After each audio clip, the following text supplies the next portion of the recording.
All right, everybody, you get the idea. This tank is massive. Welcome back, everybody. This is Ronin 47R, and today we're taking another look at a tank. Today we're taking a look at the TOG II. It is a very, very special tank for many, many reasons. But before we get into all of that, first I just have to stop and look at this beast. It is massive, gigantic, ginormous, and it's a beautiful machine. It's a face only a mother can love. It has very straight lines. There's no curves to it really. It's just a completely different tank than anything else in the game, and that's one of the reasons why so many people love it and so many people hate it. Look at the detail on this. It's a beautiful thing, though. The folks at Wargaming did an excellent job of the modeling of this tank, and you can see such detail. Even the helmet. There's a British helmet there in the back. It's huge. Now, I don't know if you know this or not, but when Wargaming creates the models for tanks in the game, of course they look at pictures and movies and anything else they can get their hands on to get an idea, blueprints, any literature. But nothing beats seeing a tank in real life. And so what they do when they have the opportunity is they send their experts to look at a real live tank. And in this case, the only TOG II that has survived over time is located in the Tank Museum, located in Bovington, England. And that's just southwest of London, near the English Channel. And for those of you that are familiar with my videos, you know that I really have an appreciation for the tank's place in history and how it just affected the outcome in real life. So as I'm putting on some camouflage and emblems and what have you in the background, I just wanted to quickly share with you some very interesting facts. Again, this tank does exist, the last one in the world that we know of, in the Tank Museum over in Bovington, England. And the TOG, the TOG, is an acronym for the old gang, and that was the original group of men. There was 4 of them: Stern, Trunton, Swinton, and d'Eyncourt, who were gathered in 1939 to create this Special Vehicle Development Committee. And so, basically, having come off of World War I, they're entering World War II. They're afraid that World War II is going to be fought just like it was in World War I. You have all this broken ground from the artillery shells, you got the trenches, all that very challenging stuff. So they wanted a super heavy tank to be able to break through these types of lines of defenses. And, so they started working on that. And the first prototype came out in 1940, and that was called the TOG I, and it came in at 81 tons, which is incredibly huge. I mean, you have to imagine this is 25 more tons than the Tiger. And the Germans are known for building things that are just bigger and bigger and bigger. And this is still 11 tons larger, heavier than the Tiger II. This is a really, really big tank. All right, so now we're taking a look while in the garage, pressing the Y button. You see the overview. You can see that this is a Tier 6 heavy premium British tank. It comes in at 1,400 hit points. The value of this, if you were to purchase this straight from the tech tree, would be 3,500 gold. Taking a look at the hull armor, it has 76 in the front, 76 on the sides, and 50 millimeters in the rear. Turret-wise, it has 114 in the front, 76 on the sides, and 53 in the rear. You might also notice something that this tank is very famous for, and that is its incredibly immense lack of speed. You're looking at an average speed of 14 kilometers per hour, and even though it has a 600 horsepower engine, it just doesn't. It just weighs so much. It just cannot go forward very quickly. I mean, if you look at the length of this, it's just immense. All right, so now we're taking a look at the package for this premium tank. You only get one. There is no upgrading on premiums. You can see that the turret is a Tier 6, the gun is a Tier 7, the engine is a Tier 5, and the treads are a Tier 6. And while I'm thinking about the parts that make up this tank, it's very interesting to note that the TOG II was an improvement on the TOG I. And you'll notice that unlike, say, the Churchill one, the treads move through the tunnel of the hull. They're no longer exposed on the top. And initially, you might see there's some, on the tank, there are these rectangles on the side of the hull. Initially, those were going to be for some sponses, which were going to have two 2-pound guns facing forward and rear on both sides. You're looking at 4 of these 2-pounder guns sticking out of the hull. And originally, it was going to have a 2-pound gun sticking out of the turret, which was a Matilda II turret. Well, thankfully, they got rid of the TOG I design, improved on it. Got rid of the 75 millimeter hull mounted howitzer, replaced that with a 7.92 millimeter Beiser machine gun, which in this game, is only for cosmetics.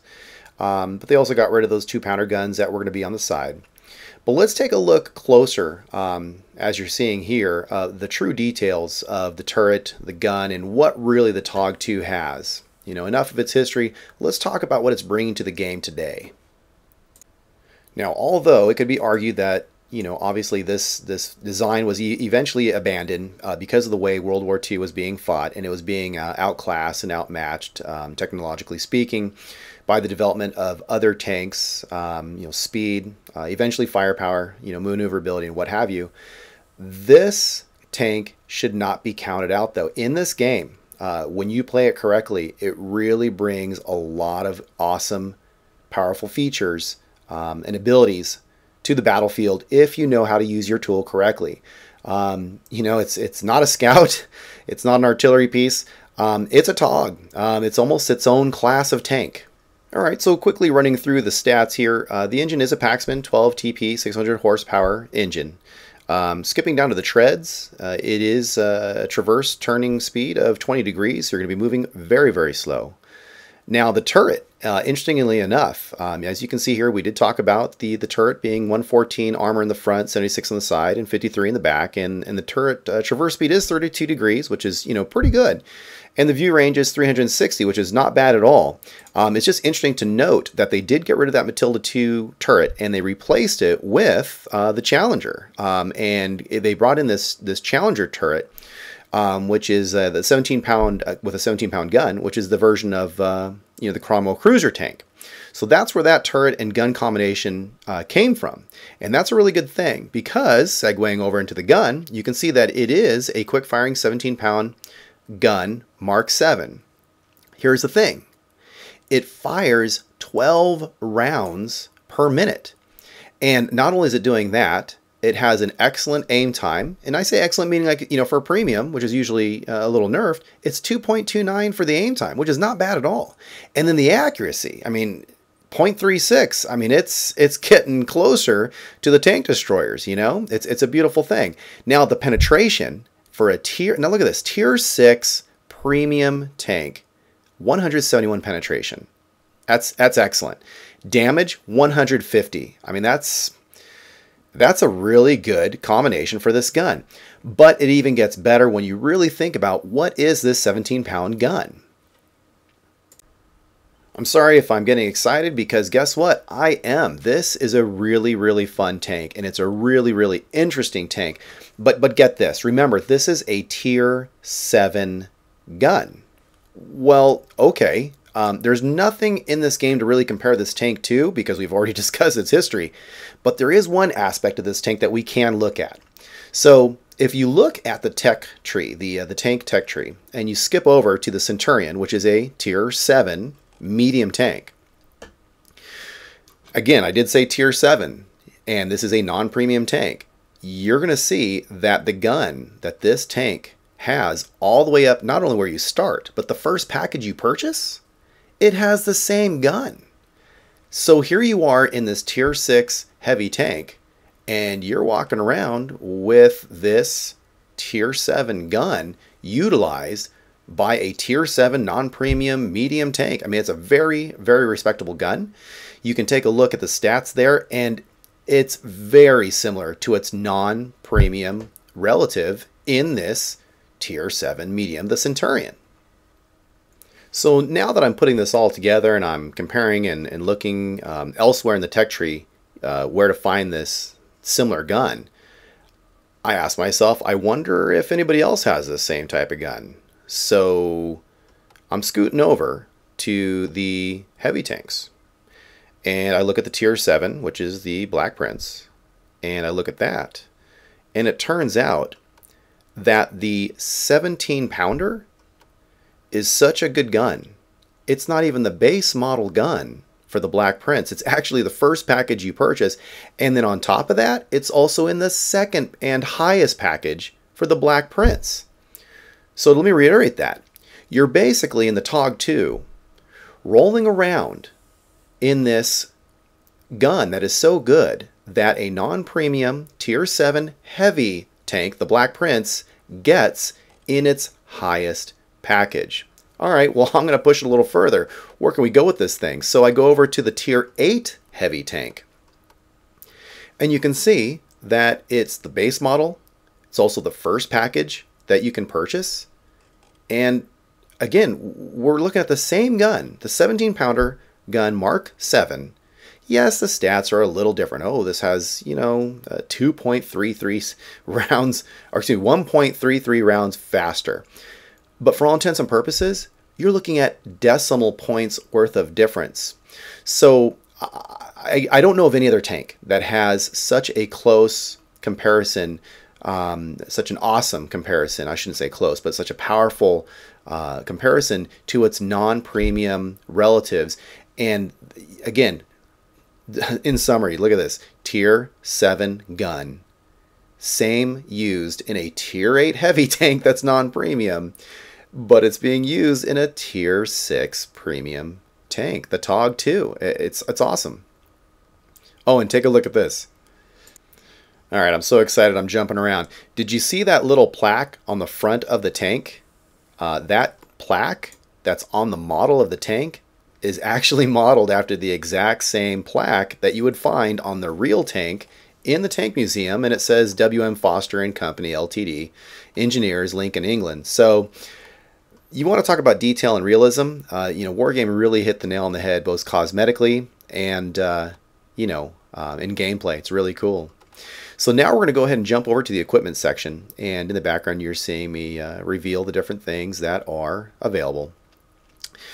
I'm hovering over the heavy, super heavy spall liner. A lot of people go with the spall liner because they want to protect against the artillery shells that are coming in at them, because TOGs typically are going to be a target for artillery because they're so big, they're easier to hit. They're so slow, they're easier to hit. So you do have that problem that you run into. Some people go with that. I personally do not. I'm going to go ahead and capitalize on that. For one thing, that is a 360 meter view range. And if you put on those binoculars, and if you're stationary for a moment, you're getting an additional 90 meters. So here you are well into the 400 meter range at a tier 6. You have that excellent accuracy for that gun. It's quick firing. And now you have the binoculars to help you out with that. Furthermore, to get those shells down range, I throw on a gun rammer. And then, as usual, because I want to get the biggest bang for my buck, I go with the vents, because the vents are going to enhance, as I've said in the past, 5% of your cruise skill. Now remember, this one piece of equipment is going to help everything from your viewing, your turning, your reloading, you name it, it helps it out. So I figure that is a really good way to spend your equipment on. The last thing we're taking a look at is the consumables. You can see that this tank does carry 144 shells. It does fire very quickly. I'm going with 124 for the AP. I go with 20 for the premium. I very rarely end up having to use them, but 20 seemed like a nice number, and I never run out of the APs. HE, I just really don't use them on this tank. Maybe I'll change my mind down the road. Supplies, the typical extinguisher, first aid, and repair kit, which is my standard layout. Alright, coming up next will be the gameplay, and what I did with this particular video was I just sat down, good, bad, or ugly. I told myself I'm going to play just 10 games, and I'm going to show you the results of those 10 games. I had such a good time, I ended up playing 14, so I had more to sift through. And then, of course, I usually start off with the don'ts, and then end up with the do's, and luckily, I had such a good time playing this, this tank. I don't really have a lot of don'ts. So I forced myself to start off with this scene here where my team is on this encounter battle. And my team really wasn't pushing towards the cap, and the Reds were capping like crazy. So I had to sacrifice myself and attempt to brawl in a TOG. Don't brawl in a TOG. It doesn't work out very well.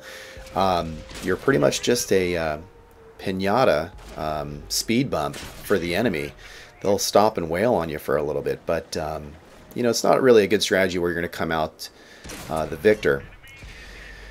However, I was able to get a few hits on some people and help out the team a little bit. But the TOG doesn't like to be alone. You can do it, but don't be alone brawling. You want to run in a pack. Look how slow the traverse is, the reverse, and eventually they catch up and take me down. Now in this upcoming video here, I just wanted to showcase the gun's ability for precision, for its ability to be a sniper. About half the tank is being visible over the horizon, and you can just really see the accuracy of this gun. Accuracy, quick aim time, quick reload, yeah, I'll take that. Look at the shell speed on this. It's almost like a laser beam. You pull the trigger and it's there. Done. He eventually gets away.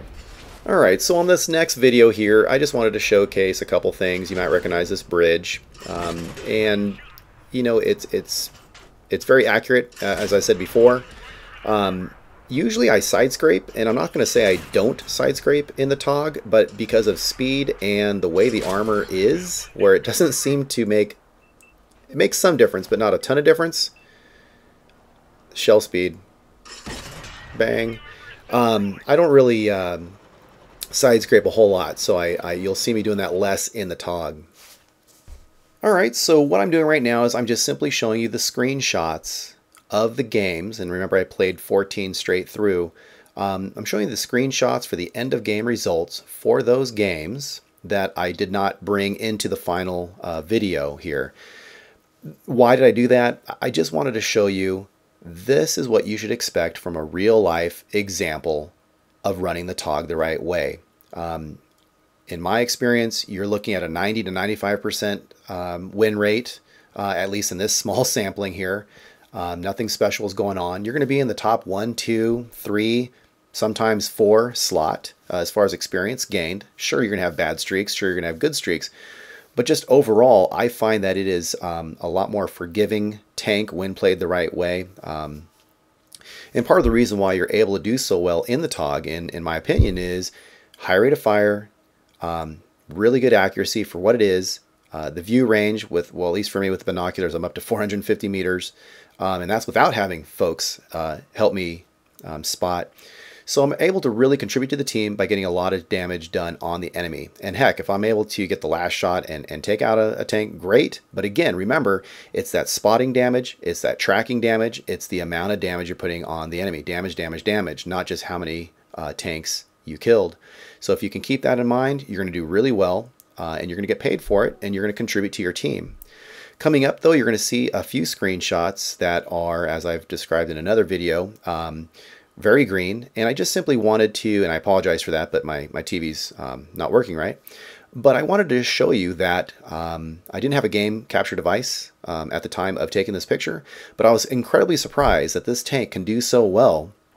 I got 8 kills, and I just plowed through. I mean, obviously a lot of it was luck, but I mean, I plowed through on airfield, just straight through the map, and just folks were coming at me, and they were just getting taken out by the TOG. You know, they'd wail on him, but he was absorbing with his 1400 hit points. He was just absorbing all of that incoming damage. It was a beautiful thing.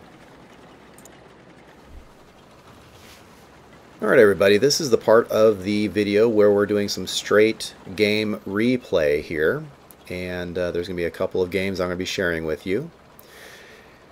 And I just want to come back to, you know, this TOG video is a lot different than any of my others, not only because I'm just, you know, evolving over time and trying to figure out what's the best thing that you guys want to see and what I want to share, but, you know, the TOG II is a very special tank, and one of the things that I wanted to share with you all, which will probably raise an eyebrow, is my opinion, you know, for those of you that are on the fence about getting a TOG or even had some negative thoughts about the TOG, is that I feel that the TOG is the best tank in this game to teach you how to play World of Tanks.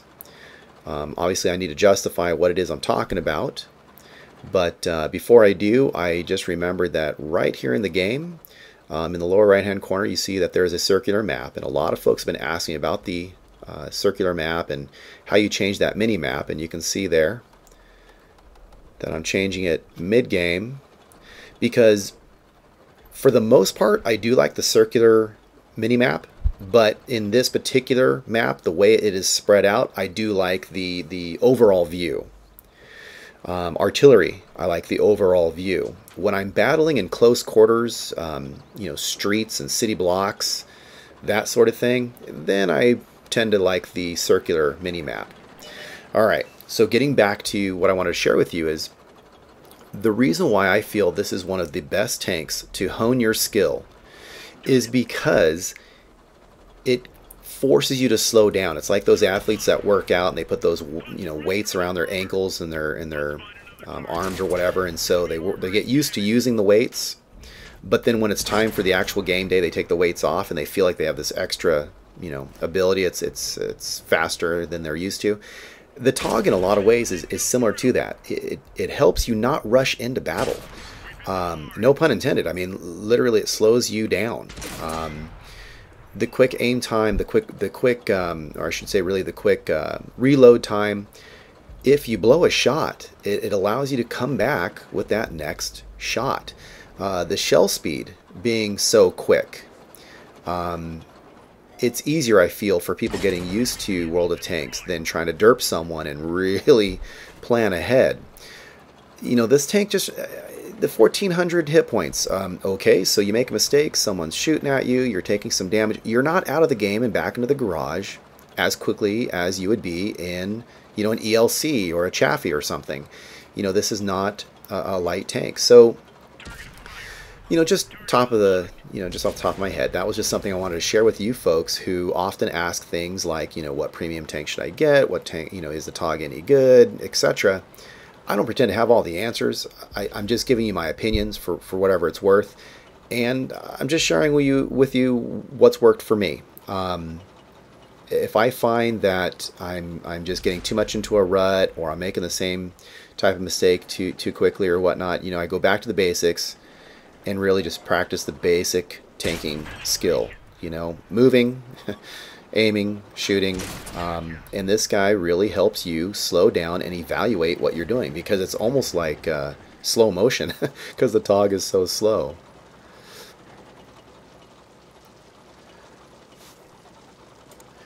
Alright, so getting back specifically to this particular gameplay, a couple things to point out on this particular match is you are going to see some examples of what the artillery can do to the TOG. You can also see, you know, I've taken out a couple tanks, that's all fine and dandy, but one of the problems with this particular round is that the greens, and for whatever reason, but I was just noticing in the corner of my eye as the game was progressing that the folks that went through the center, apparently, they died pretty quickly. And it's funny how in World of Tanks, and nothing is guaranteed or for sure, but typically what I notice is that once you start losing a lot of guys, or the other team starts losing a lot of guys, it almost exponentially tidal waves. It starts getting faster and faster. So in this case, you know, we started losing a few, then we lost a few more, and then, you know, that last half, I mean, now we're down to 3, and it just happens so quickly. And now you're looking at these guys here, and they're, you know, 60% is their strength. That tank destroyer that we were messing with, he ran off to the north. So I'm heading south to try to stop the takeover of the flag, which is inevitably going to be happening soon. And I know that the baddies are over there, and they're going to harass my artillery. So I was taking a peek backwards to try to see that escaping tank destroyer. But when it comes to the TOG, you have to remember that whatever move you make, you have to plan it well ahead of time. And that, I think, potentially goes back to supporting my statement about this being a great learning tank, because it really makes you think. You can't make up for your mistakes quickly in regards to speed. So if you choose to go in one direction, oh, and I made a mistake, I'm going to turn around. In some tanks, you're so fast you can do it. But in the TOG, you have to really stop, think, and make, if you value your time, you know, just to name one thing, you really got to think ahead of time and say, look, what am I going to do? And if I'm going to do it, I got to be committed to it and stick with it and make the most of it. So that's just one of the things that I've learned, you know, with the TOG. Now notice this, the AT-8, I'm shooting for the gun port there. With this particular tank, I find that particular gun port, it's not the main gun, it's a cosmetic gun. And the commander's hatch, 2 places to go for. Right there, I feel I made a mistake there with, it should not have bounced. Well, what I mean, it should not have bounced. I should not have shot at it, causing it to bounce. I feel like I should have went forward just a little bit more to get a really tasty, meaty chunk of the hull. And I'm just, I mean, I know we're going to lose, but I'm trying to be as much of a pain in the neck to the enemy team as possible, so I'm trying to stay alive here. And I don't want to reveal too much of myself, so on that T-150 I'm just taking out his commander hatch, but I end up with that bounce and he gets away. Shooting at this M4, trying to get some more damage points, but lo and behold, that artillery nails the TOG, who hardly, you know, moves. It's an easy target for the artillery. Our friendly artillery bites the big one here. He's down, and that's the end of the game. So here it is, it's a defeat. But why did I select this game? Well, there's a lot of action, you know, to look at, for sure. But isn't it cool that here you are running the TOG II, and yes, you lost, but just by contributing and doing what you need to do, this particular game was what, 68,000 silver, 27, well, if you round up, 2,800 experience. I'm okay with that. But again, look, 5 tank kills, yeah, that helped. But more importantly, look at the direct hits. It was 23 direct hits. Penetrations, 18. That's where you make your money. All right, folks, we're here on Live Oaks, and it's an encounter battle, and the flag is located in the city. You can see here that there is a lot of reds over here trying to cap the flag. There was only a few of us that went towards the flag, and for some reason, most of the team either camped at the hills overlooking the city, or they went via the bridge. You can see that the flag's already being capped, and I think it said captors 5. So I went ahead and did what TOG drivers have to do sometimes, and that's take one for the team. Just like that TD did for some reason. He just kamikazed into the side of me. But you know, I just needed to slow it down a little bit, nullify the cap, and try to irritate these red guys as much as possible. Here I am trying to side scrape, but it's really hard in the TOG. It's very slow, and as I mentioned before, the armor, even when I side scrape, I find that even at various angles, most of the time they're still going to penetrate me, because I just don't have the armor thickness to make it really matter. So I'm slugging it out, trying to delay the inevitable, buy some time for my team. And of course, now that we've done the work over here, not to sound too bitter, you'll see how many people are over on the hills. Folks now will come in and try to, look at those 2 heavy tanks over by the hills. Now they're going to come in and help out. So thanks for the help, team. But at least I delayed them. I'm not trying to say I'm like, you know, hey, look at me. But you know, it's just a strategy that you need to do as a TOG sometimes, especially with that 1,400 hit point pool, and just be the speed up to slow down the enemy. So I fast forward. They got the Greens got the victory, so good job there. All right, now let's go ahead and take a look at how that battle ended up. So it looks like we do have a reward of a 1.5 silver and 250 points of experience. A Delanglades medal. It's the first time I think I've ever got that. So you got 4 kills. You're looking at, what, 13 damage? So you're looking at 103,000 silver, 3,000 experience, and even if you ferret out the operational bonus, which wasn't a lot in my opinion, you know, you do really well. It always comes down to putting that damage on the enemy. So in this next battle, it looks like it's a Siegfried line, and it's an encounter battle. And here's the TOG way out in the field here, which may or may not turn out well because there might be some long distance shots to be taken, or if you're rushed on and that already sees you, you can be seriously damaged quickly. So kind of a flip of the coin.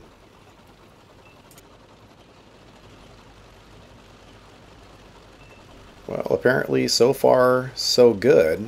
We don't see any sign of the enemy. And I'm almost to cover. Looks like we got a spotting over there to the left, to the north.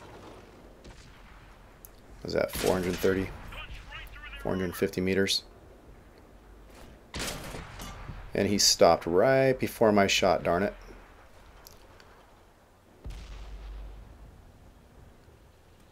He's pretty far out there too, but he's blocked by that bunker. So I'm going to continue on, try to get to cover and to my next position.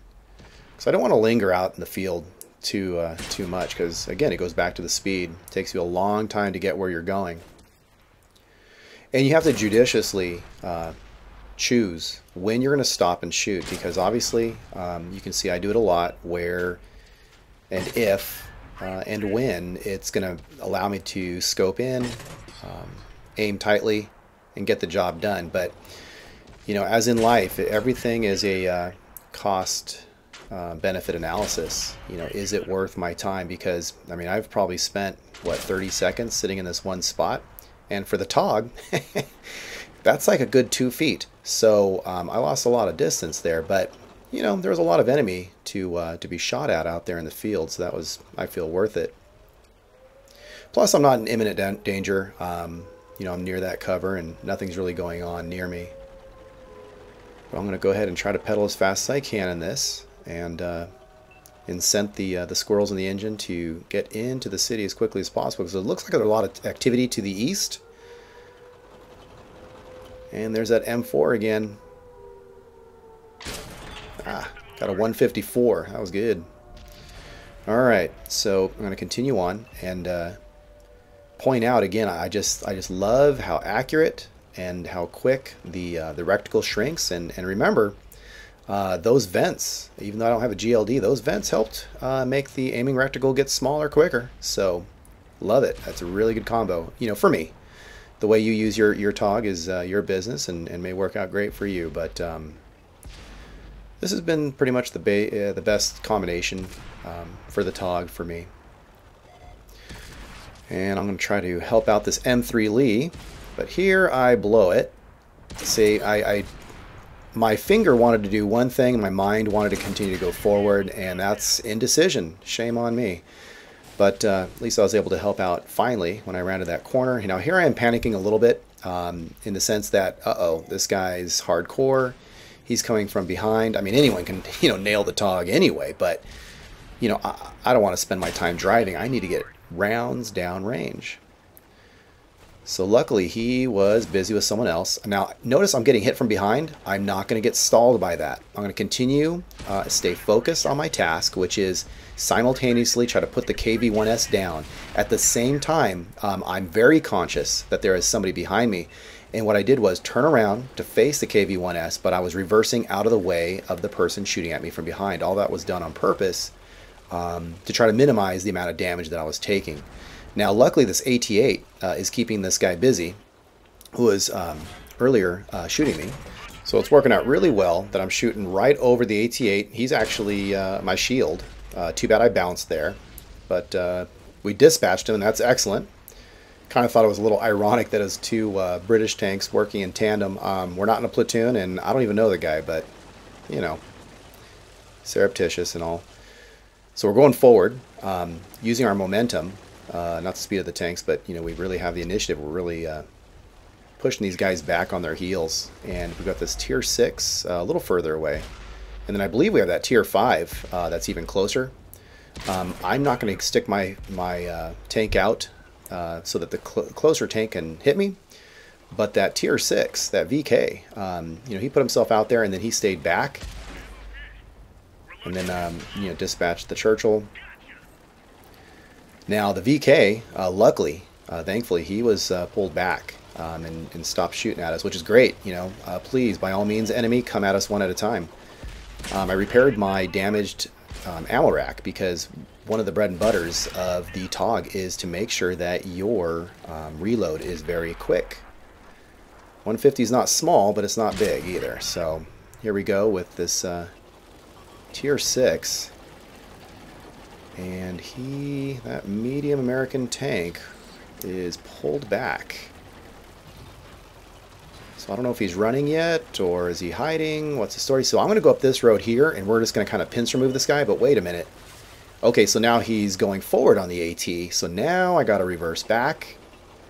And thankfully, I don't know what this guy's thinking of, but he's, I don't know. I mean, not to put him down, but I don't know if I would have done that move. Maybe I would have, but the TOG's not that fast, so you know he's in the neighborhood, and now you're back to having 2 guys fighting you again. So the jumbo's down, and now we're up to, what, 5 kills, and I don't know how many, 17 damages. So we've really put in our work here. It's really helped out the team. Now I'm going to admit, now instead of focusing on the game, now I'm getting a little selfish, and I'm like, I want that 6th kill, I want that Top Gun medal, and I'm only hoping that I can get there first. That AT has a good line of sight on him, and I don't know how much health the artillery has, but I'm hoping.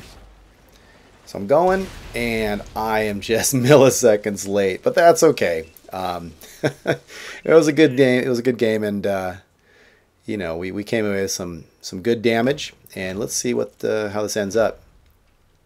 So operationally speaking, there was only 250 experience added. So other than that, I mean, this is pretty much a straight game. Look at that. You're looking at practically 70,000 silver for, and again, this is a tier 6 tank. You know, and that's a pretty darn good amount of silver. Thank goodness the ammunition is so inexpensive. Raw experience, what was that, 1744? So, you know, it's not a bad game at all. 18 penetrations, 19 direct hits. All right, so now we are on Mountain Pass, and it's snowing, so it's ever so pretty. But I can't be sidetracked by that because I have a job to do here. And it is a top-tier game, so that's nice. And with this TOG, although I will, you know, break the suspense now, I'm not going to do it in this game. However, I'm just going to throw it out there. There are some people who will use the TOG as a roadblock, and what I mean by that is they will literally go to a location such as the bridge, and they will turn the TOG sideways, and they will just sit there. And I'm not putting them down for it, I'm just telling you a fact. And what they'll do is they'll turn it sideways, and they'll stay alive and shoot people as long as they can, but they know that they're going to die because they're not trying to hide or anything, and they're basically planning on having their tank become a dead husk of a roadblock. Gotta say though, you know, as far as the team effort, if everyone's working and it makes sense for the overall plan, it is effective, you know, when used that way. So I will give you that. But again, just to stress, I'm not going to be doing that this time. All right, so I'm continuing on towards the bridge. Looks like there's some activity down there in the valley, but doesn't really affect me yet. It's always a gamble. You just don't know which direction the Reds are going to go. But like I said, with the TOG, there is no room for error. Luckily, in this particular case, the Reds pushed far towards our base enough where I was already in a position to assist with these guys coming up over in the F1, F2-ish area. So instead of making myself a big giant horizontal lengthwise target, I try to thin myself out and turn in between reloads, because again, I want to get some shots downrange. Now I'm going to pull backwards because instead of allowing myself to be in the view range and in line of fire of 3 Reds, I pulled back so that only one guy potentially can damage me. And that would be the Fury that pretty much ignored me, and I'm fine with that. So now you have this VK. He's stuck out in the middle, poor guy.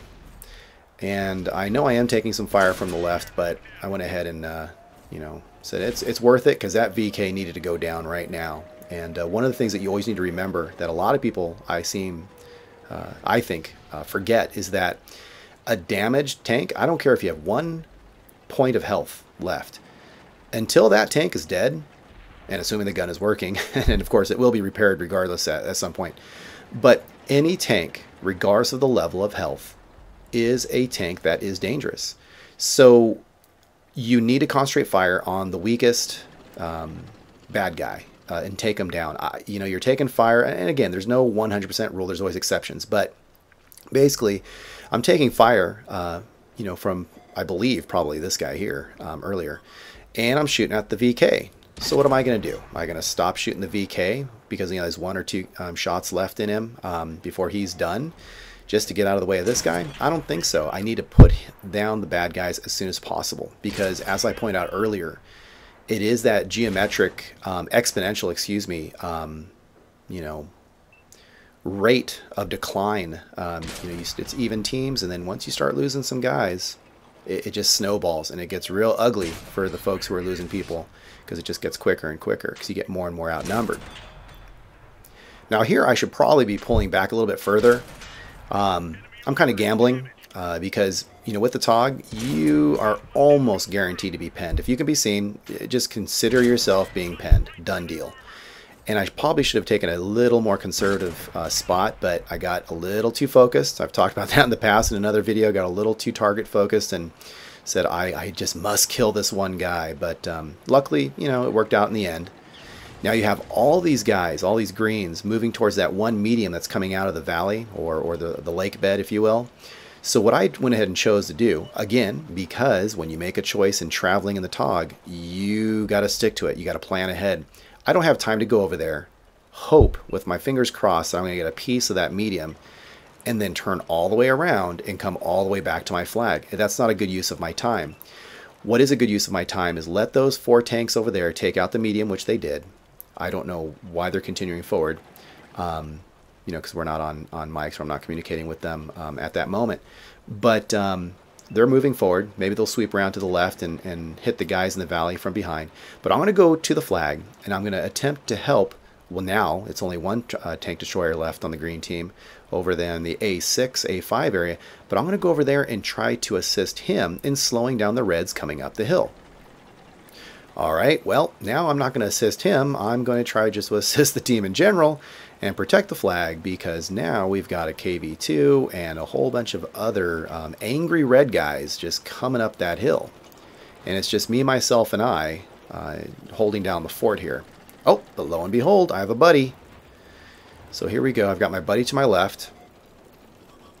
Not focused on my green here to my left, because I am trying to affect their decision-making process again.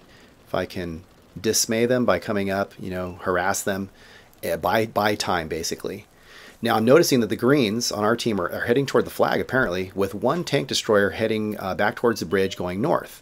Now I told the, what is this, Raheem L, or I don't know how to pronounce his name, and I apologize, but the tanker to my left, I told him fall back. I don't know why he's exposing himself there, because stay in cover. There's no need to rush in to die, but he goes all the way over there and offers himself as a sacrifice to the KV2 god, who derps him quickly. Now, I had, 4 guys over there that had a shot at me. Notice what I'm doing is, not that I enjoy fighting the KV2, but I'm trying to offer my tank to only 1 enemy at a time. Now their speed is outclassing me big time, so I am going in reverse as fast as I can, take out the far left guy, which in this case was the TD, and who I knew would pop the quickest and the easiest, because remember what I said before, even on low health they're still dangerous. Then I was going to take this guy out, but our team capped, held them off long enough, yay, it all worked out. Alright, well, let's see what our earnings are for this particular round. High caliber, again, which is nice for a 150 average shell damage. Steel wall, okay.